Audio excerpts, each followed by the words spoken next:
Yes, good morning. Welcome to Adu and the Guru, another episode of your beloved program. It's Lagos Talks 91.3 FM, the 12th of September, and today's conversation guaranteed will leave you at the edge of your seat. Well, Adu and the Guru gives you a historical perspective of the top stories that are making the rounds in the papers, and of course, an analytic perspective to it, like in-depth historical perspective as well. So before we get into the nitty-gritty, let me remind you that it's a highly interactive program. We would love you to join us and have a conversation with us. WhatsApp is the way to go for now. Later, we'll open up the phone lines. The WhatsApp number 0809 234 5913. You can use that to join us and let's know your thoughts. Twitter as well, at Lagos Talks 913. Join the conversation and you can be a part of it with the hashtag Adu and the Guru. Well, without further ado, it wouldn't be Adu and the Guru if it's just Adu's voice you hear. So let me introduce to some and present to others. Editor-at-large of thenewsguru.com, a veteran journalist of over 45 years of stellar journalistic work. He is a convener of Godwin the Guru on YouTube and also godwintheguru.com. He is a man of historical perspective, veteran. He is a father, mentor, and also someone who's very interested to have a chat with. Well, for some, you call him Mr. Godwin Atiku. We simply call him the Guru. Good morning to you, sir. Good morning, Adu. And welcome. Welcome. Yes, sir. It's my responsibility to welcome me. How did you wade through the rain to be here that early? Because when I saw you, I was amazed that how could you have waded through all the rain? Because I've been told now, just about 5 minutes ago, that everyone coming from that has stopped now. So, you see, well, as you've labeled me Deputy Pope of African Affairs, I have to have a certain communion with the one who I'm poping for. That's good. So, in the middle of the night... Isn't that new in the dictionary now, with the one we are poping for? In the middle of the night, the he who I'm poping for just gave me an idea to come. Yes. So I had left my house. You are poping for at the middle of the night. Told me to leave 2 to 3 hours way before the rain started. I think I've had enough. Because where Kwisheba, who traveled all the way from Ethiopia to Jerusalem, heard a lot.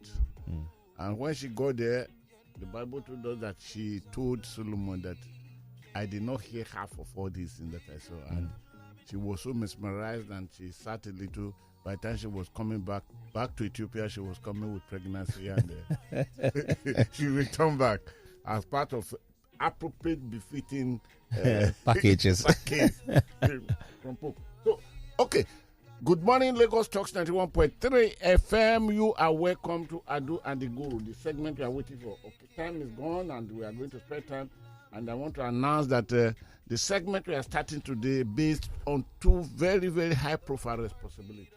One, I said it last week that I have a duty this week to deal with two issues. One, who are the oil thieves? Which oil? This is part of the same question. Who are the oil thieves? Nigerians will have responsibility to catch these oil thieves. Let us identify them. Let us catch them. And let us leave Buhari to do the arrest. If President Muhammadu Buhari, after identifying them, catching them, if he fails to do the arrest, if he fails to arrest them, then we all will know now why the man struggled much to come back to us. Then we will now be able to take a decision. Either he may not have known them all these years, or he might not be unwilling to know them. Then we will rest that matter permanently. But which oil are we talking about? Is it PMS? Is it crude? We call them oil. But we need to define them because the critical thieves of the oil, they've invented something now by telling people sometimes they will tell you, for example, the group managing director of the NNPC Limited said some churches in Lagos and mosque, they built deliberately around the pipe to burst so that they could take crude. Then, some will tell you, these are the leaders. Instead of using crude, they will tell you petrol. When they are supposed to use petrol, they will tell you crude. It is not that those elementary knowledge is lacking in them. No. But they want to interwoven the whole discussion so that we can be left fools without knowing exactly what we're talking about. When the top level of the Nigerian, the chief of naval staff, said that NNPC is involved at top management in stealing of the crude, he mentioned oil. Is it crude that the NNPC is involved? Or is it oil or petrol? But whatever happened, both are now instrument of total annihilation against the country called Nigeria. So that became the first responsibility. So the question is that who are the oil thieves and which oil are we talking about? Crude or PMS? Then the second is Tukur Mamu. How are the mighty fallen as the hunter is now a hunted? The hunter is now a prey.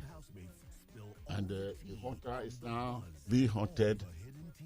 And I wouldn't know whether the hunter had been shot on the process of being hunted. But I know the hunter had been, the former hunter who is now hunted had been caged. We need to know facts concerning this thing. More so when we have less than 7 months, or about 7 months for this administration, after running the whole segment.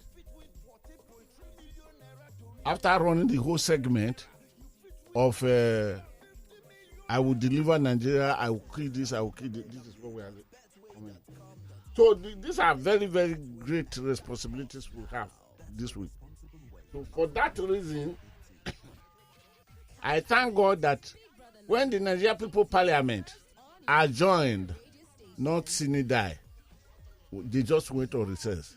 So the Nigerian People Parliament is back, because if it had been adjourned sine die, probably that would have been the end of it.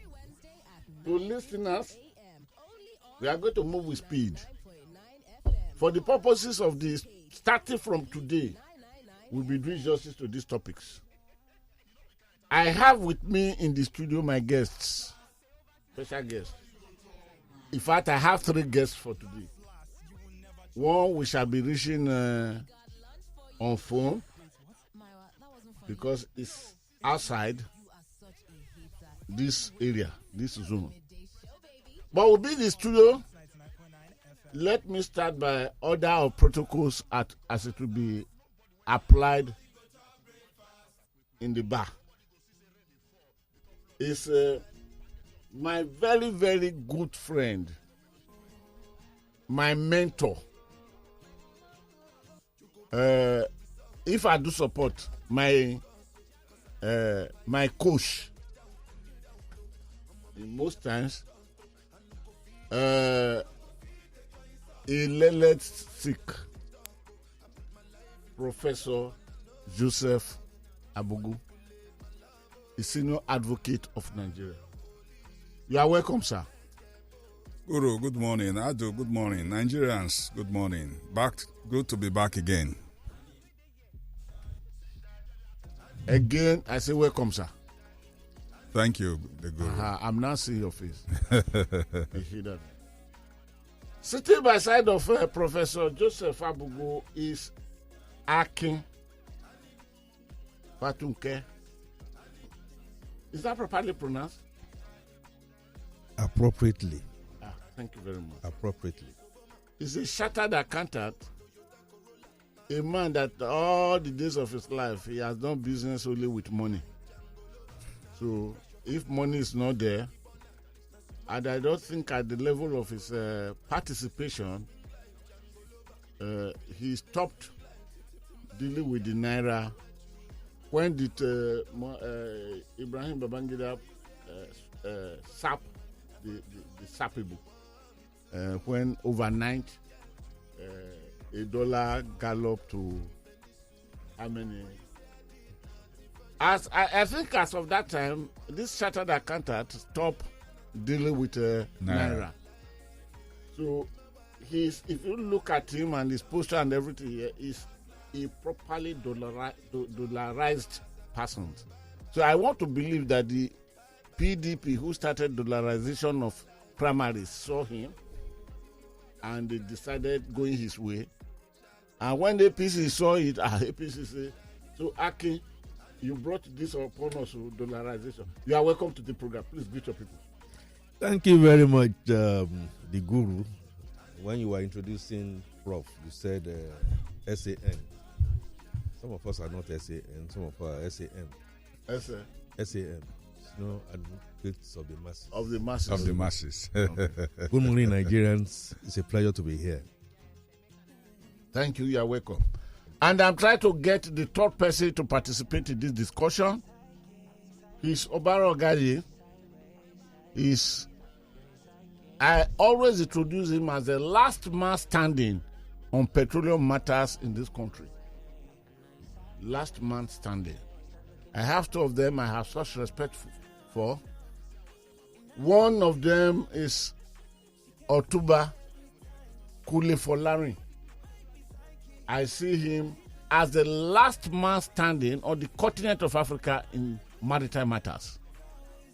And but Obaro is the last man standing in Nigeria on petrol matter. We try to get him online because we're going to be virtual today. So then we make the thing work on. Now, Adu. Yes, sir. In order to kick the matter off, can you just speedily, I will try to get it, speedily get the menu out and read to us the menu. We are not strictly going by the order of the menu because the gentlemen here, they have their specific role they will play in the matter. So, can you please get that out for us? Absolutely. The menu for today, there are 9 items, and I'll start from the 9th one. Navy disagrees with Petroleum Ministry. Others over quantity of stolen oil, as from the Vanguard newspaper. Item number 8, NNPC can't justify 6.34 trillion naira petrol subsidy. The words of the customs, and was captured on the Punch newspaper. Item number 7, we found military uniforms, huge cash in Tukur Mamu's house. The DSS speaks, and Daily Trust captured those words. Item number 6, military wears cash. Hold on. Just hold on there. We'll come back to it because we try to get you since. Hold on. Go ahead. Item 6, military wears cash found in Tukur Mamu's house. SSS is the one speaking again, captured from a different perspective now from Premium Times. And item 5, Wike speaks on Jibrin's resignation, says Atiku assured him IU would vacate office. That's from Premium Times. Item 4, endless tussle between IG and PSC over police recruitment, captured on Thisday newspaper. Item 3, how are we securing Gulf of Guinea? Securing Gulf of Guinea. Nigerian Navy gives a breakdown, and it's on Premium Times. Item number 2, Buhari increases duty tour allowance for ministers, permanent secretaries, and civil servants. Daily Trust has that story. And finally, item 1, again, Senate on trial over Buhari's nomination of INEC's RECs. And this day newspaper has that story. Okay. Obaro, good morning. I've just introduced you here,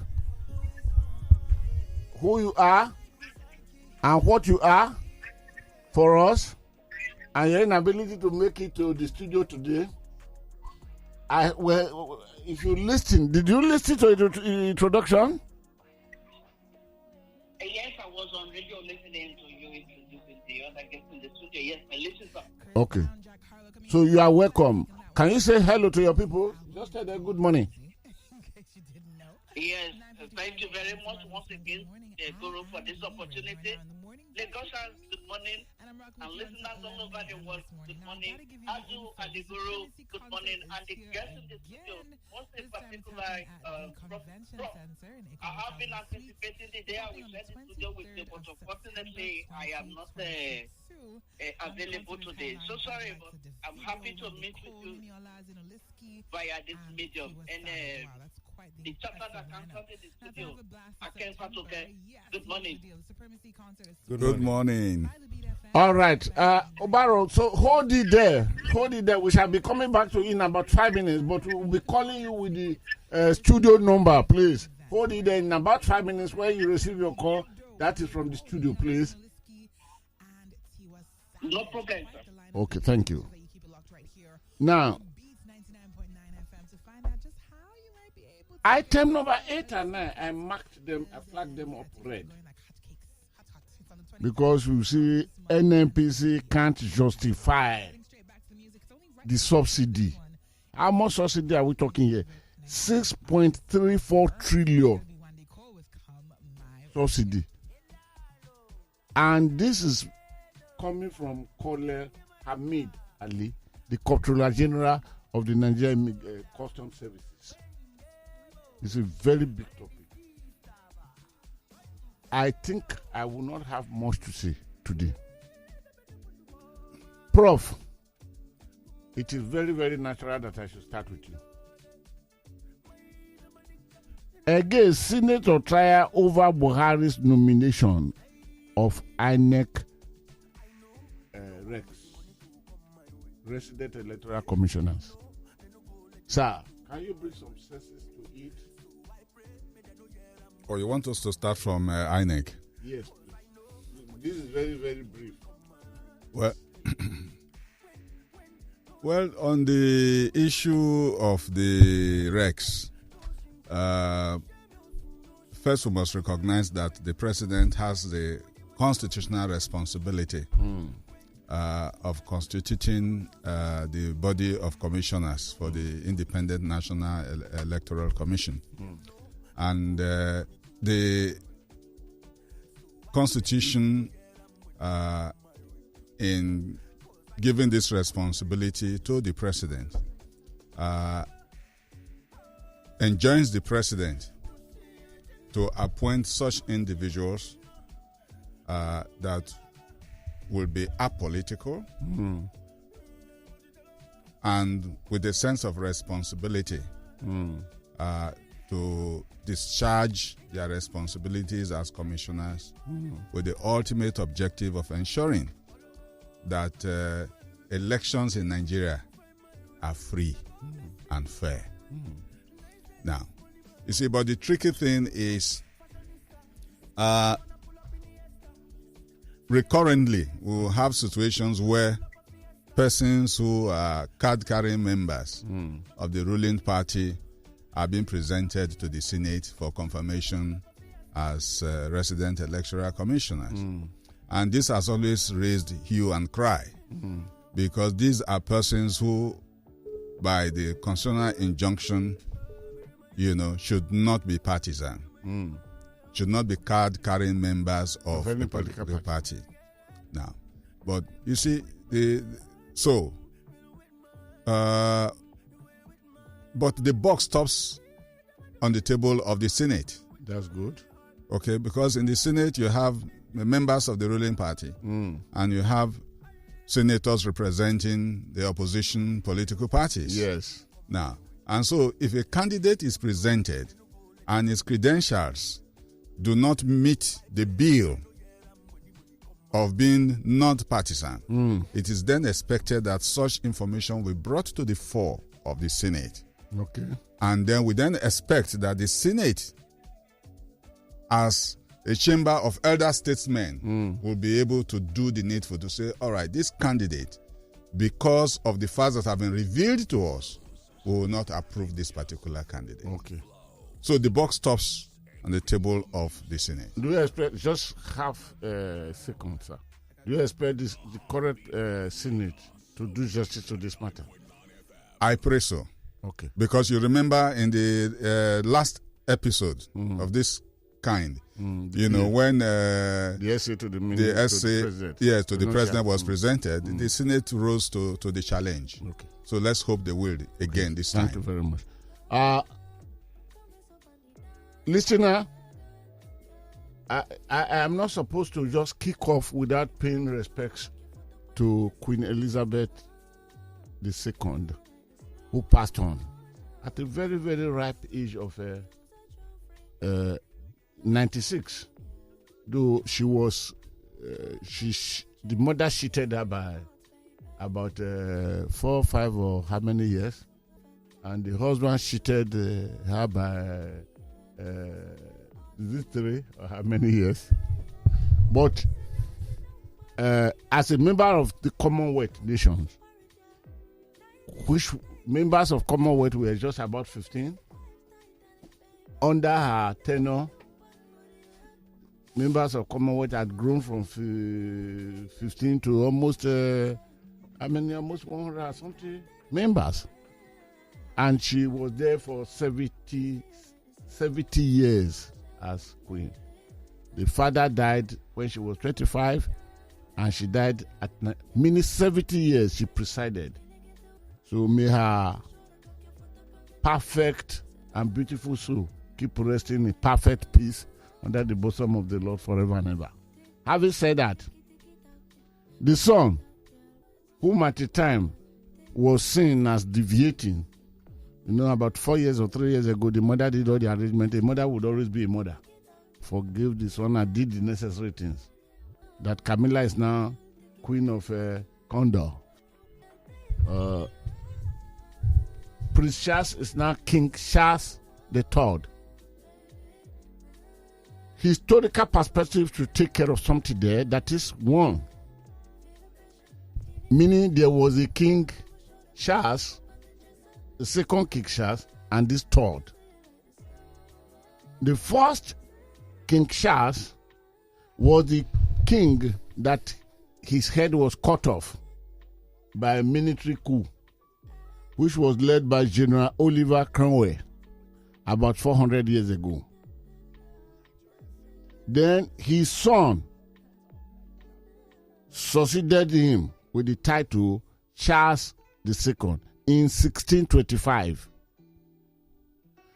That 1625 was the same year Domingos was crowned the Olu of Shekiri Kingdom. I mainly related them because Domingos, the name Domingos will tell you that that king for the Olu was a Portuguese. But whatever happened, he was crowned the same year that the son of the first Charles, who now became King Charles II, was crowned. The Charles III is the Prince Charles we know well enough, who has now ascended the throne at the age of 73, therefore becoming the oldest that ever ascended the throne in that hegemony. We should may the king do what? Long live the king. Long live King Charles III. And of course, Queen Elizabeth II was the longest on the British throne, not the longest monarch in the world. I have the list of 5. But for somebody to be on throne for 70 years, we need to clap our hands for that. So, Mama, she's sleeping now. She's sleeping. This is to celebrate the Queen. And any other thing, because of issues today, I will rest it for another day, historical perspective. Camilla, we will talk about Camilla and the position. And what led Camilla to the conclusion of being wife? 70 years ago, they were married. Charles and Camilla married. And the good thing about the culture of those people, there is no vindictiveness there. Otherwise, Camilla's husband was a brigadier general of the British Army. Not to tap out with his throne, his rank, not in this world, until they joyfully agreed. And we leave everyone that. So now let us move. Prof, thank you very much for asking that question. Are we starting from there? My good brother, Akin.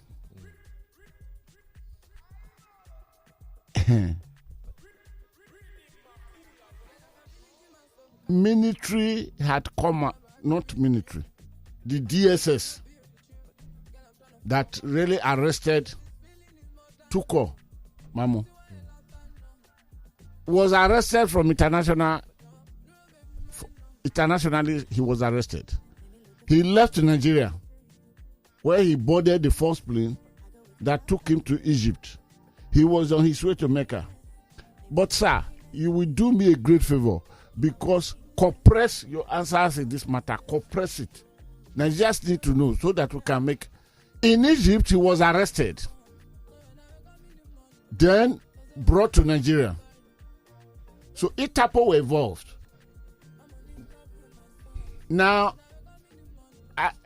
today we've been, because we are, this parliament will be meeting continually. So I wouldn't want us to go to the history of how much it is the practice of security to arrest their topmost suspect in other lands. It is not only limited to Nigeria. Can count at my people of my finger, China, India, and many others. Tukur Mamu had been arrested and brought here. Now, the military, the security agencies, that is the DSS, are now saying that they found military uniforms, huge cash in Tukur Mamu's house.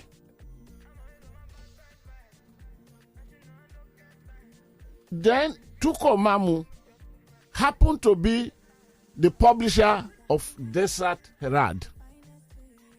Tukur Mamu happened to be the media consultant to Sheikh Ibrahim Abubakar Gumi. Tukur Mamu had always been with Abubakar Gumi. In fact, when the 100 billion naira was released to the Fulani nationality by the Kube president, Gumi was not far from that territory. Neither was Tukur Mamu far from that territory. Then, of recent, Gumi proposed that the Buhari government should pay Fulani 1 trillion naira so that there could be peace. Tukur Mamu was not too far from that. And I will recollect very easily that many times that Gumi, the boss of Tukur Mamu, went to the forest, he was always going with military, that is soldiers, DSSS members, police to secure him. These were not lost to Tukur Mamu.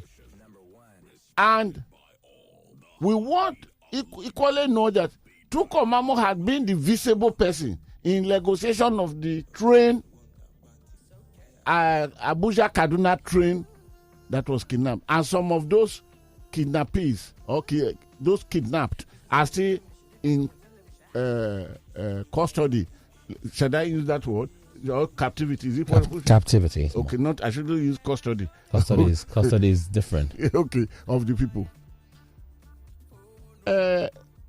And I brought you in, sir, because I know you know one-on-one Sheikh Gumi. You know him one-on-one. Sir, what is happening that the hunter is now being hunted and being brought down? What went wrong? Or what did not go well? But you don't have more than 5 minutes with all this narration. Save the day. Go ahead, sir. Again, thank you very much, the Guru. Yes, Sheikh Gumi, I know by some form of happenstance, I spoke with him on phone, on radio, where I had challenged him because I got a bit enraged since we attended the same tertiary institution, Madubelo University. You just said something now. I know for sure that was in the military, military, was a captain at NDA, and then being that sheikh, one of the things that I confronted him with is that perception is reality, and some of the things we were taught in political science, going through a couple of people, amongst which is presently the Professor, now Professor, then Dr. Benga, in political science, that we are exact. And he danced to the right, he danced to the left, and was going to stay in the center. I said, I'm not going to allow you off the hook. What we are therefore seeing, the guru, is a macabre dance of death, a macabre dance that is very unsmiling. And by the way, may I join you to say that since March of this year, people have been languishing and languishing in captivity. It's not the first time that the Chibok had the Dapchi and so many others, going on. For Mamu, who has been the spokesman of the Sheikh, and for the Sheikh to come out and naturally say what he said, my SAM, Professor Abugu, will say it here, that you arrest somebody, you need to charge him to court. Peter Funaya of DSS will say yes, is an interested person because of security. We are still investigating. Nigerians are tired. I am mixed. My heart bleeds that your heart bleeds for Mamu or for Gumi or for Nigeria, for Nigeria. For Nigeria. Yeah.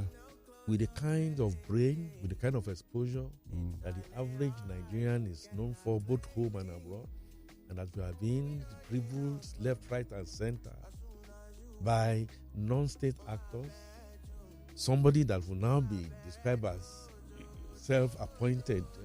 I mean, it has gone to the extent that Mr. Fatunke, please. People are now beginning. Let us narrow the discussion to where it may benefit Nigerians most. Yes. The first question is this: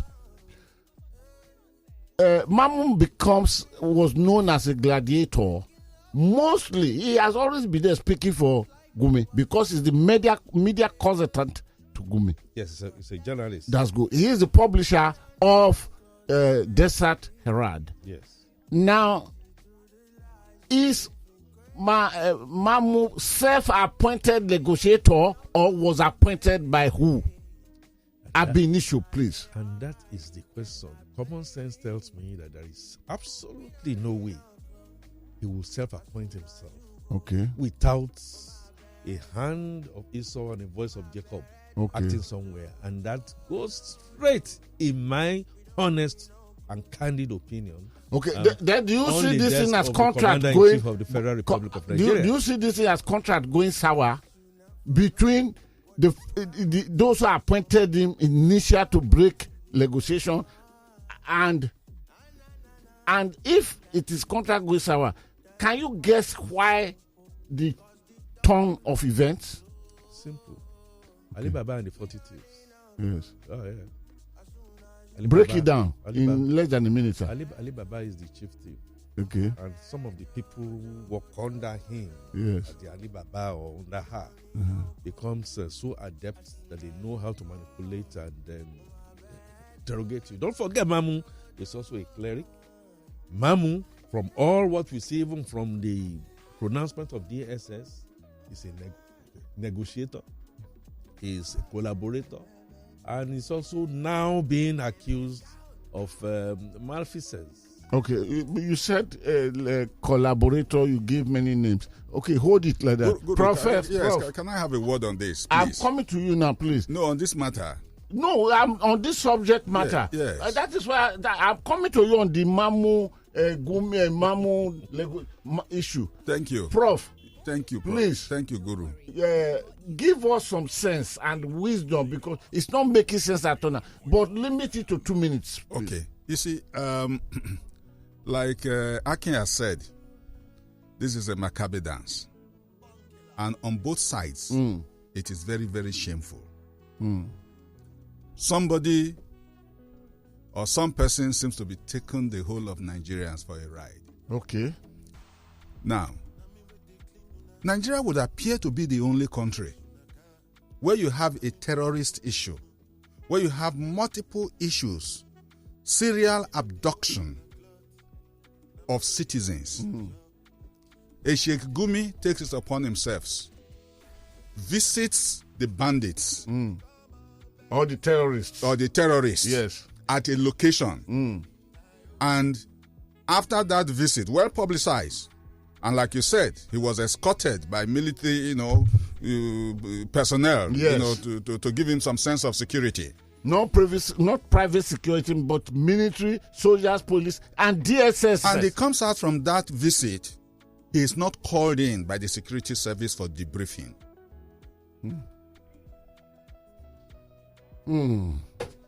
He's not called in for debriefing.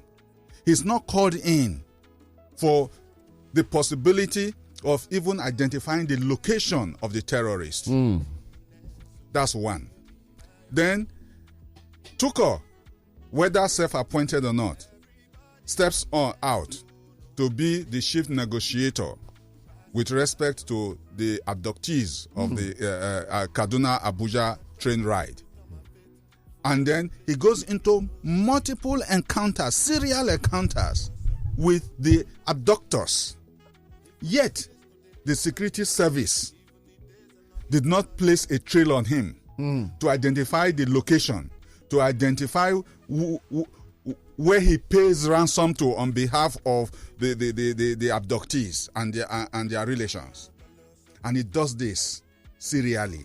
And then these persons are released piecemeal by the abductors. Yes. The security service has no trail up on him. I'm not a security expert, but at least from the movies that I watch and from, public knowledge of what obtains in advanced economies, persons like Gumi and Tukur ought to have been under strict security surveillance. Every move they make, every telephone call they make, every person they visit, every account they pay money into, every bank where they have an account, how they receive ransom, where it is transmitted to, those are information that are supposed to be at the fingertips of the security service. So why wait for him after all of this serially over a period of over how many months now since the Kaduna train abduction? 9. No, Okay. it's almost 6 5 to months. 6 months. So why wait for him to fly out of Nigeria, get to Egypt, on his way to Mecca, then before you get Interpol to arrest him? And then, shamefully as that may be, haven't brought him back. You say you are still investigating. Jesus, investigating? You've not been investigating this guy 5 months, 6 months ago and collecting data and information? One would have expected that at this point, when you have the guts to arrest him, you have everything in your kitty. And by the time you are bringing him, his charges are ready. Straight away So to you court. don't tell the Nigerian public, so to that extent, Gumi is right. You don't bring this man in and say after 24 hours, you still have not charged him to court, and you tell the Nigerian public that you are investigating. Shame. Okay, hold it there, sir. This is going to be a very long story. It should not be prepared to leave at all. Because I am aware, I have it on authority, that the swap agreement brokered between the federal government and the terrorists was through a negotiator, which most likely have at the head Gumi. Then daily movement Tukur Mamu. And based on that swap agreement, the federal government released 33 of people of interest to the terrorists, which included the wife of the Oga of the terrorist, who was pregnant, and the federal government had to take her to the hospital, take care of her. She delivered twins before the federal government now put her in the plane to go and give her to her father in Maiduguri. Then those children, then in return, maybe the federal government was expecting that the terrorists will release all the captured people. But terrorists said no. With this, the only people qualified to be released will be 11. I did not only have it in authority, I have spoken to 2 of those 11. I am willing to bring them live here, except that the money is above me. And I asked Nigerians to help. How much? About 2 million naira. Because one of them, because the party gift, the terrorist gave to him was to scatter his leg with bullet as a departing gift. Say, okay, you are going now. Let's just show our sign. It's good for you to go with our stamp, and they put bullet there. So I will bring him from Kano with his medical doctor and a nurse, and to fly. Then the other one I will pick from Kaduna. I have spoken with these people. Now, let us make sense of this. Which role did either working on behalf of Gumi or on his own did Mamu play?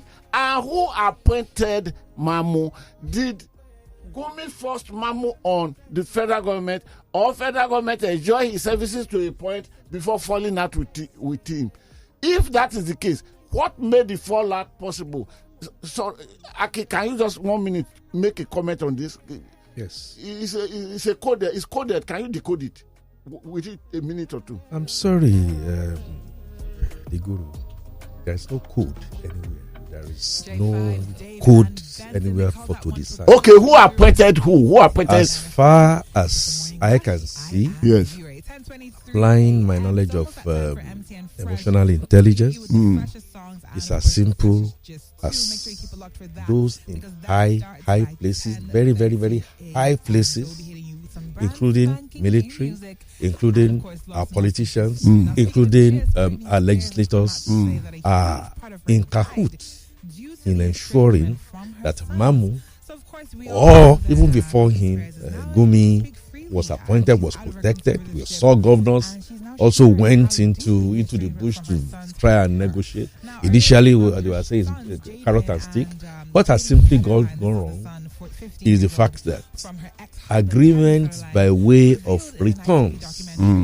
Returns. Okay. By way of returns is not going. It's breached somewhere. And you know when things like that happen. Yes. People of the underworld, they either do something. You've gone against the mafia, the mafiosi. You've got to pay with your life. Nigeria is paying squarely and dearly for that break in transmission of song. The beneficiary, which should not happen. Mamu is a beneficiary quite clearly. And for me, for my dear friend and brother, I have respect for him. I still continue to say I have respect for him. That's Gumi. Yes. Gumi. To now then come and begin to say, legally speaking, legally speaking.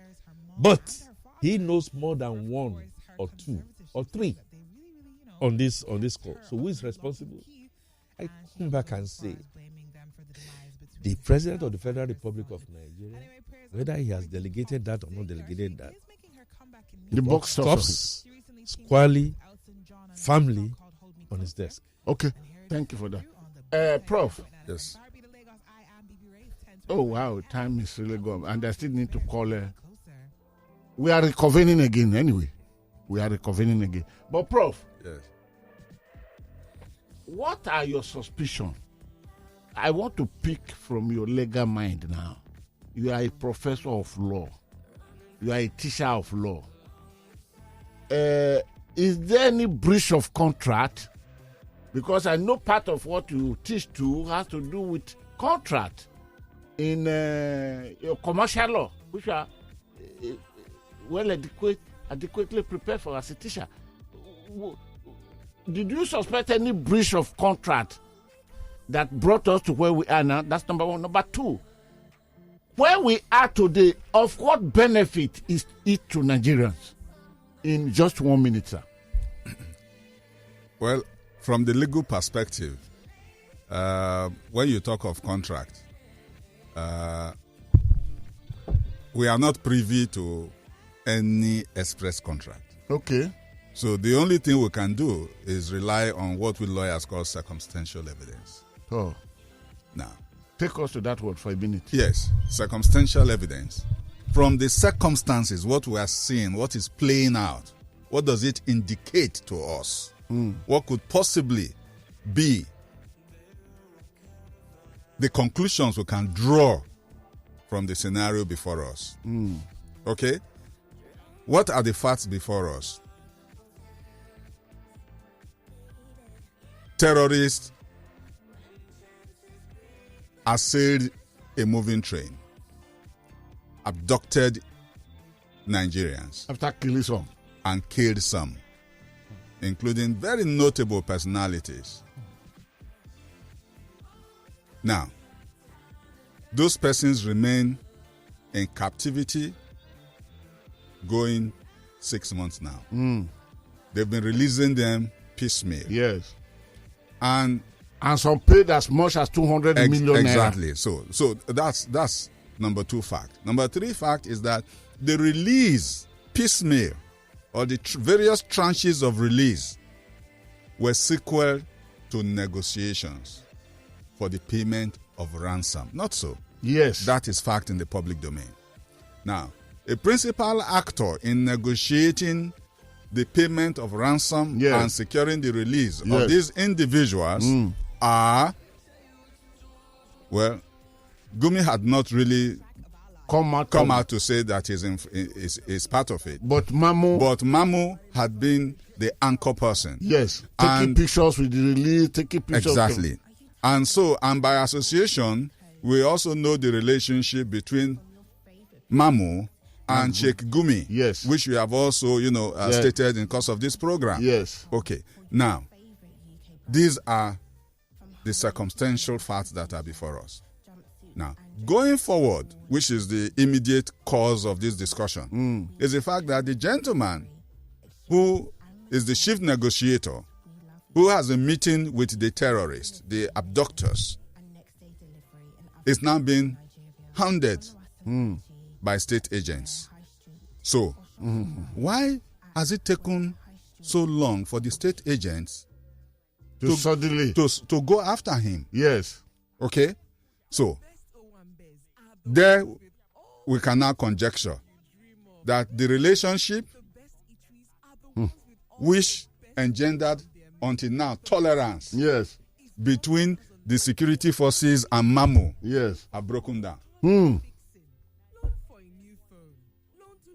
Okay? And Akin has just said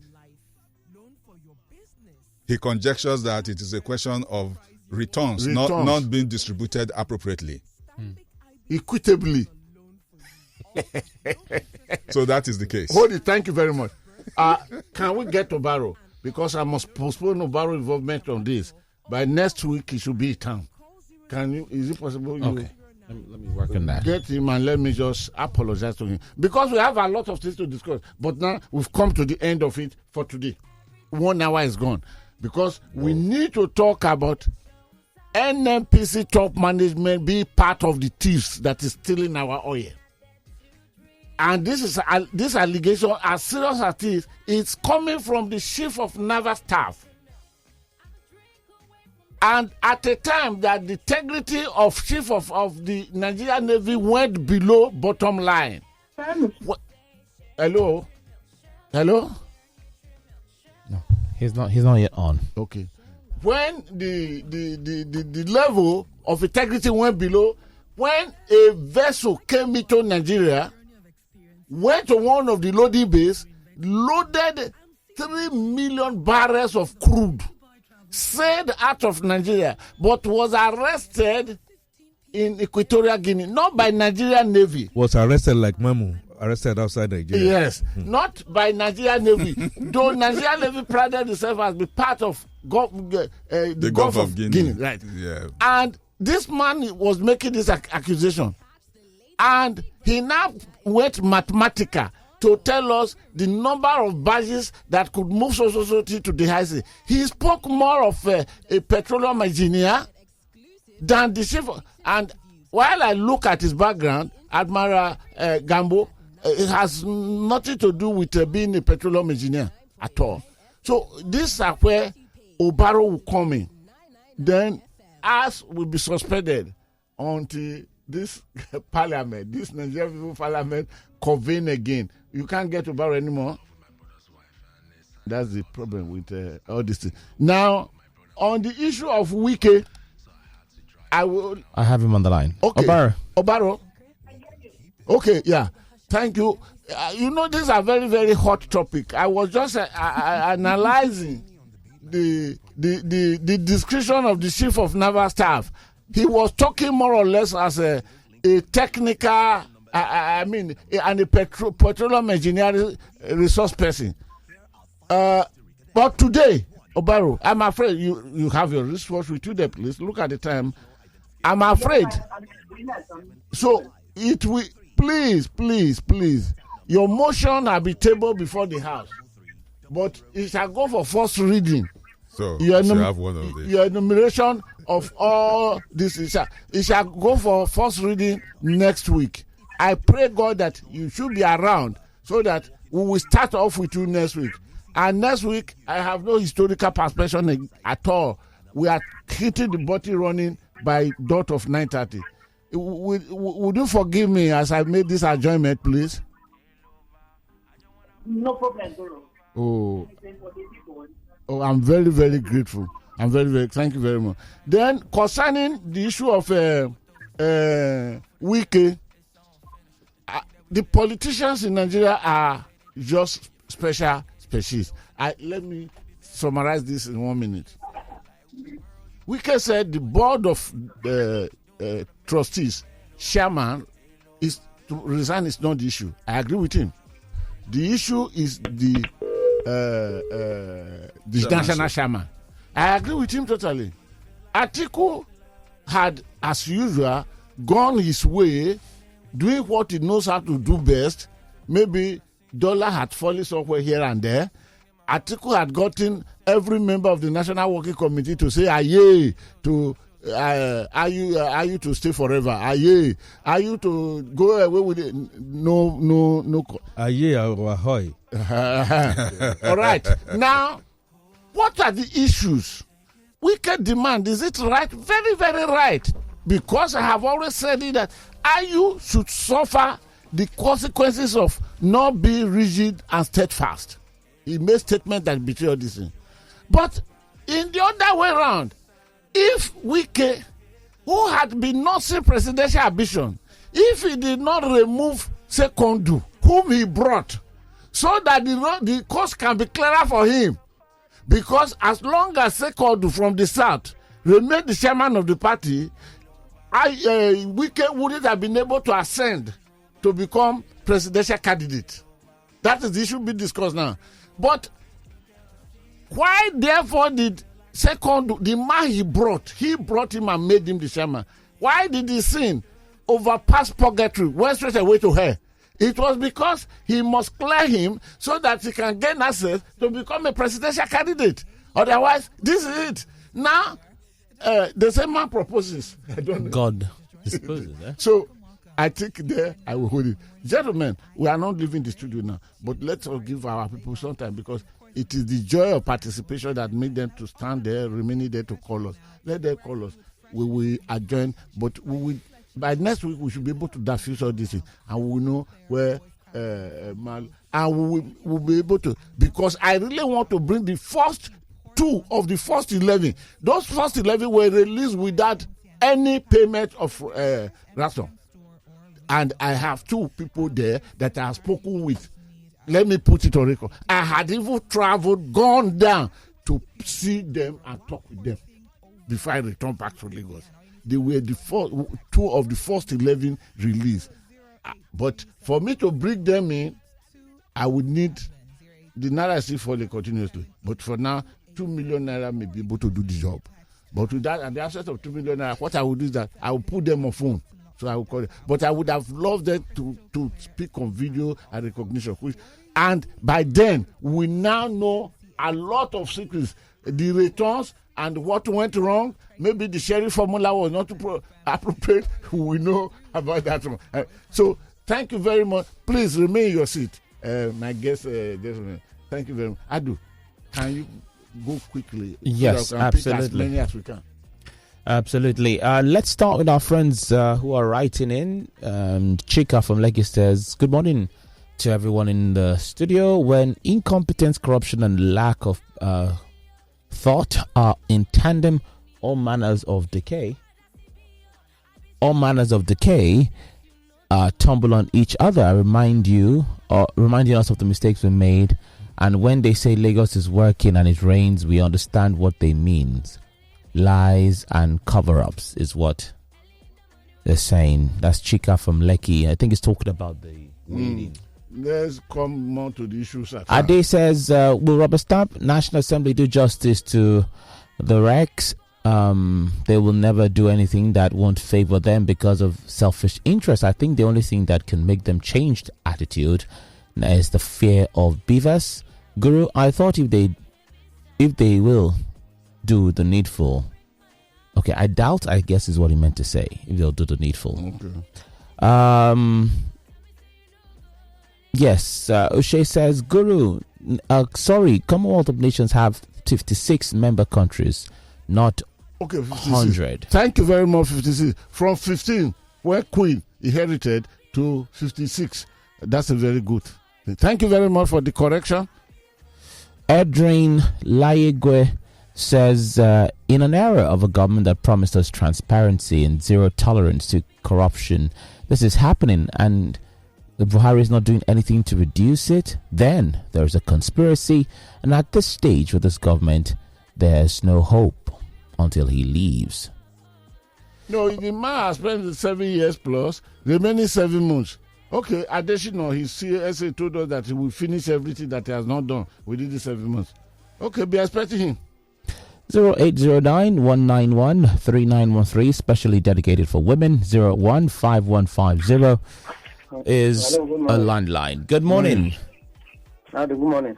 Yes, sir. What's your name? Good morning. Morning. Your name, please. John from Mbejileki. You have less than a minute. Go ahead, please. Okay. Guru, Alpha. If you will tell you, like me personally, I tell you that the Igbos, we don't have place in Nigeria. And you say no. That PDP will give their ticket to Igbo man, APC will give it to Igbo man. What happened now? Who argued this with you? I told you no. No, that is what you say. You and Adu were arguing it with me on the studio. No, my dear, please. If you want to accuse me based on knowledge, please. I am not a political party. Hold on, sir. I will cut off for you because you are my very, very good friend. I have no political party membership of any of the parties. I'm not a politician, and I will never be one in my life. So how would I tell you now that this will give it to Igbo, this will give it? We don't debate that thing here. That is how you interpret it. Because my argument with you guys. Okay, thank you very much. Let's deal with the matter of today. We don't have a place in Nigeria. Let's deal with the matter of today. Please, other callers. Yes, we have a call. Good morning. I'm listening to you. I do. Prince Wise, good morning.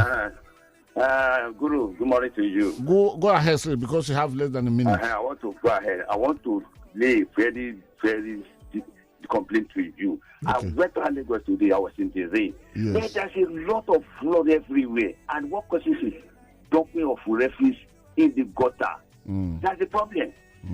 I know you can go around as a parliamentarian. We have to go around and the local government, they have to have inspectors to get every gutter in front of free houses. Okay, thank you. Anyone they find the landlord dumps in the gutter, it should be taken to customary court. Okay, thank you. When we are talking, we have to talk to ourselves. Okay. Lagos today is flooded. Yes. The majority of the court that we the Lagos That's what I want to complain to Thank you very much. God bless Yeah. you. And I can assure you, the podcast of this broadcast, the Commissioner for Environment and Water Resources, Tuji Belu, had said each of the podcasts must be deposited for his review. And you don't forget that day before yesterday, they celebrated 3 years of this thing. By October, the law is coming into effect. Any household in Lagos that has no dustbin will be charged to court. So, and they are following truthfully. Thank God that the natural disasters are not too many in Nigeria, because God knows that he can't bring natural disasters here again, because already the disaster of not a bone that is vanishing from head of leadership is more than enough for us here in Nigeria. Otherwise, go to Pakistan. Hello. Hello, good morning. Yes. Good morning. Turn off your radio. Sorry. Your line was breaking. Hello, good morning. Good morning, Adu. Yes, good morning to you, sir. What's your name? The Guru, I want to say good morning as well as the other resource people. Yes, sir. My name is Chuka Chube. Okay, Shuka, go ahead. You have less than a minute. In summary, I do think that Nigeria is under siege. Okay. On the one hand, by different terror groups. There may be an Egyptian connection. There is also ISWAP and Boko Haram. On the other hand, the siege is coming because of our crude oil. And this thing will be ongoing, whether we have a successful election or not. What will happen if Nigeria does not have a strong leader? We will be enslaved by these terror groups and those that are stealing our crude oil. Nigerians should be conscious of this and be sure we have a capable person who will be hands-on and heads-on and who will be able to stand the push and pull of this terror campaign against the country. Otherwise, the agenda is to continue to destabilize Nigeria. El Rufai said at a time recently that if you disturb these terror groups, that they have capacity to destabilize the whole of Nigeria. May God save Nigeria. Amen. Thank you very much. Adu, before you go ahead, let me read this one from the sharp who accused both of us as telling him that all Nigeria political party will give he sent me a message now. This is the first time I'm sending me a message. He said, Guru, you are very biased and a hypocrite. I don't care if you block me, but I will tell you, I dislike you with a passion. God bless you. Keep on the dislike with passion. Why would you develop passion for better things? Go and pursue knowledge, my brother. Thank you very much for the name you gave it to me. The day I was named. My father and my mother never added all these names. Thank you. Go ahead, Adu. All right, let's head on to Twitter. It's all part of a day's job. Adedeji Adewega says, Tukur Mamu's offense was that he knows too much. He's becoming uncontrollable and is not remitting part of the ransom shares to those that are at top. Who says this? Adedeji Adewega on Twitter.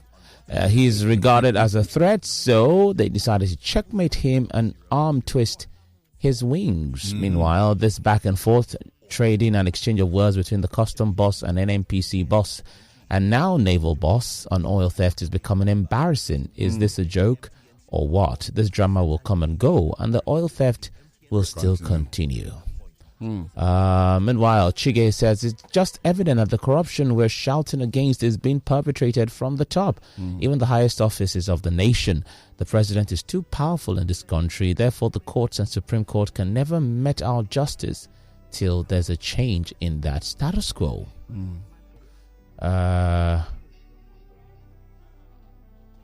This person says, what is the wealth that is common among the Commonwealth? It seems Nigeria's wealth is more common to share among the Commonwealth.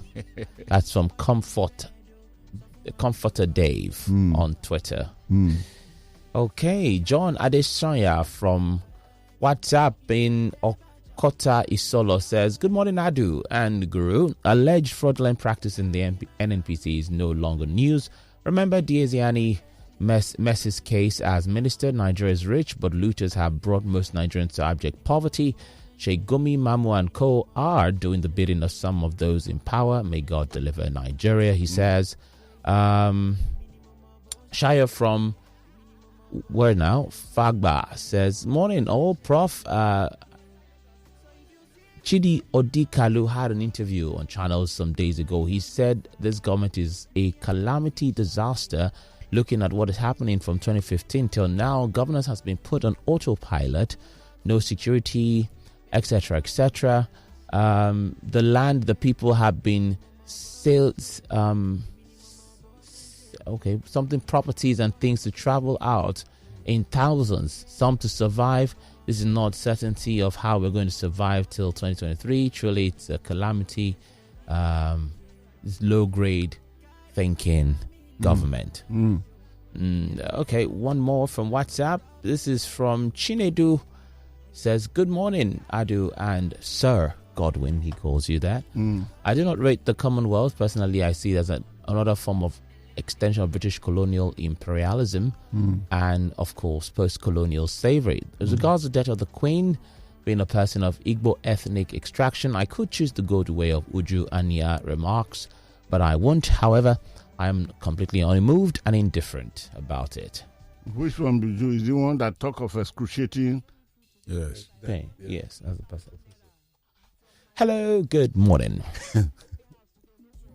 Hello, good morning. Pick another. Thank you for calling. Good morning. Turn off your radio, please, if you had to do that. 0809 222. Hello, good morning. 0913. Good morning. Good morning, Oga Guru. Good morning. Everybody in the studio, good morning. My name is Val. I'm calling from Chester. All right. Yes. Now, the Bible tells us that the latter days shall be greater than the former. If the former Minister of Petroleum, who was alleged to have taken so much, and she's yet to be summoned and yet to come here for her to face trial in order for her to open up all she has discovered from that particular industry. What then happens now to the latter, who is a male and the Petroleum Minister, who has not even bothered to even inform us or even give us updates or whatever that is happening in that particular ministry? Nobody is held accountable. But the only person that would have been held accountable is yet to be brought back. I believe strongly that what she must have discovered in that place, maybe it must have given her that impetus to either take or to claim or to lay or to feel entitled to collect as alleged all that they claim that she has collected. We wait for one day for accountability. Thank you very much. And let me go ahead. After this, I have something to say. Hello. Hello, Adu. Yes, good morning to you, sir. Good morning. Morning, sir. Good morning to Prof and your other guests. Yes, sir. Yeah, my name is Alex. Alex. I'm calling from Alimosho. Go ahead. Yeah, my own take is on this INEC work because it's a major concern for me. Because it's something we need to put our focus on because I don't know their plan to rig this 2023 election, just like the Prof mentioned. For me, I think we need to put our hands on deck to make sure that these people do not come to manipulate this INEC work. Because it's quite unfortunate that you now want to put in people who are party members as rec. And that is uncalled for. Please, I want to know what are the judiciary doing about this? Because this is going to be a catastrophe for them, not for Nigeria. Okay. Thank you. Okay, thank you very much. Let me just straightway put this on record. The Minister of Petroleum Resources in Nigeria is President Muhammadu Buhari. When NNPC was established, the first man to go there to say, "You are welcome to this world," who gave the baptism name and code, was President Muhammadu Buhari. Then he was not. He was the Colonel Muhammadu Buhari. Then the first chairman of NNPC remains President Muhammadu Buhari. Then he was Colonel Muhammadu Buhari. Then the group managing director of NNPC today, either NNPC or NNPC Limited, his name is Mele Kolo Yari. Mele Kolo Yari. As a student of University of Maiduguri, where he has not even graduated, where he has not gone to the labor market, he was used big time in the petroleum matter of Nigeria. It was President Ibrahim Babangida who picked him as a very young man to travel to go and register Duke Oil in offshore. And the list of 13 directors, his name is number 5 and number 8. he is named there as the managing director and the chairman. And we all know offshore companies when they are registered. So the two longest living legends of our oil and what might happen to it in the future now, they are still alive and they are within the system. Kolo, Mili, Yari, Muhammadu Buhari. So I think Nigeria should try to drive the vehicle to where it appropriate should be parked. Because he did the registration of Duke Oil on behalf of Nigerians without NNPC address in Nigeria, but instead used a street name in London. Before he even graduated, he went to serve, what do you call that thing? NYC in NNPC at the Department of Geology. He read geology. He's a geologist.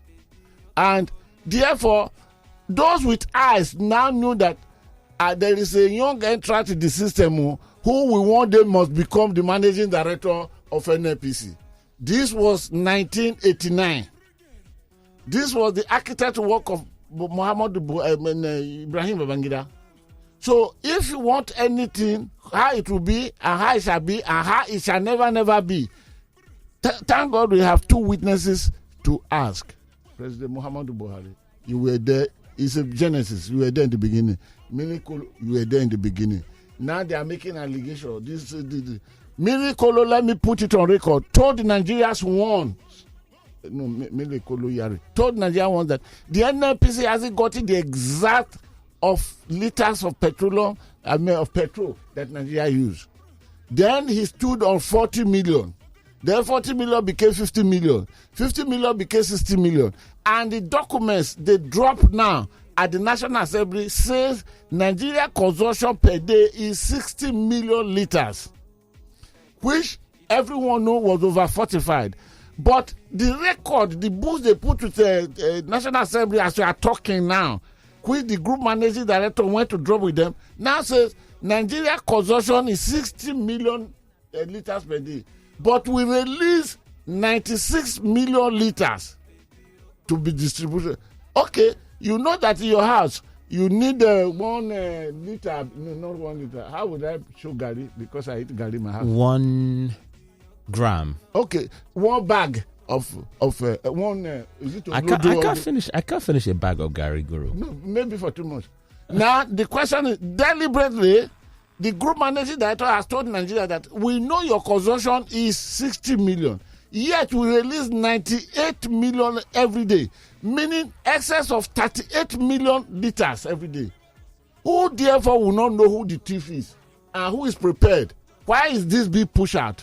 It was based on this that Kole Hamid Ali, retired, now said, how did you come to this figure? Because we are talking of 6.something trillion. So Nigerians, we want to thank you, but those for listening and for participating in this discussion, because I don't want to run far of. These are what will be concluding maybe next week. Sir, let me start from Akin. Sir, are you ready to prepare so that more facts on this matter?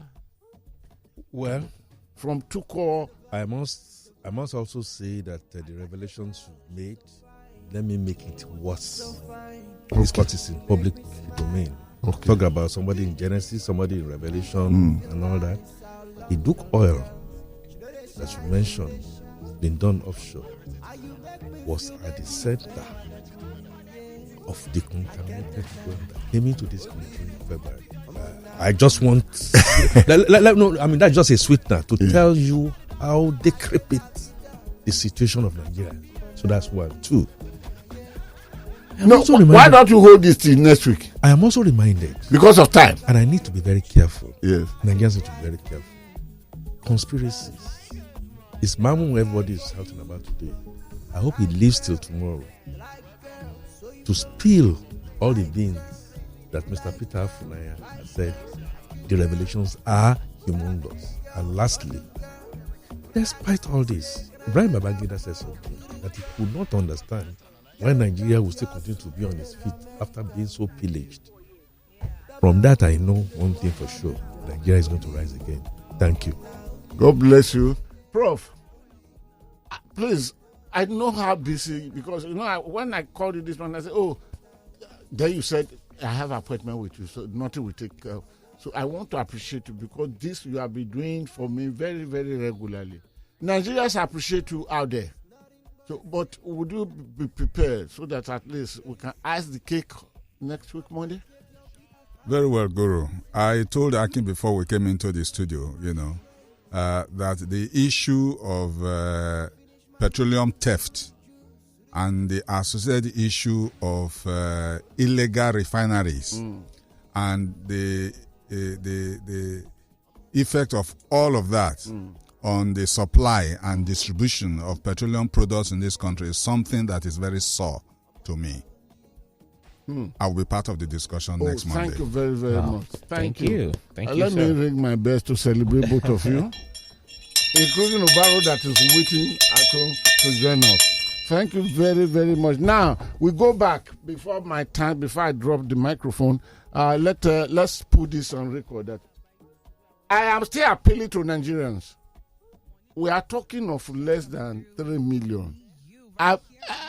If I were to be told, if I had died about 3 months ago, and somebody came to heaven, because I will be in heaven, I will go to hell, or purgatory, to meet me to tell me that, they were looking for just only 3 million, Nigerians did not release it, I would be surprised. I would have been telling that person, you did not come from Nigeria, go back. Nigeria is not like that. Because 2 reasons. The first 11 people released were purely on the swap agreement. No kobo was received from any of them. And I have 2 witnesses out of that 11. I want to bring them here. And the difficulty of bringing that young man without a doctor, without a nurse, it will not be possible. I will fly them. I will put them in hotel. I will provide every other thing. It will not go more than 2 million or 2.2 because of the escalation of prices. I mean, are we saying that there are no Nigerians to make this available so that I can bring these people here? On my own, I went. That is on my own. Number 2, friends of the guru. Can you see the challenge? A guy used to tell me those days, God, can you see your life? Can you see your life now? Can you see your life? When we want to crack jokes. Now, friends of the guru. I said the other day, for a whole 2 months, what came. But for those of you who still remember to drop your 1,000 naira minimum monthly, I want to appreciate you. I want to thank you. But if things were to work, Friends of the Guru, 4,500 membership, can't produce 3 million naira or 2 to make this possible. I am going to all this late because I want Nigeria to have the truth. That shall be my departing legacy for this country. For people, youth that are coming, to emulate that somebody did it. Can't I see the help?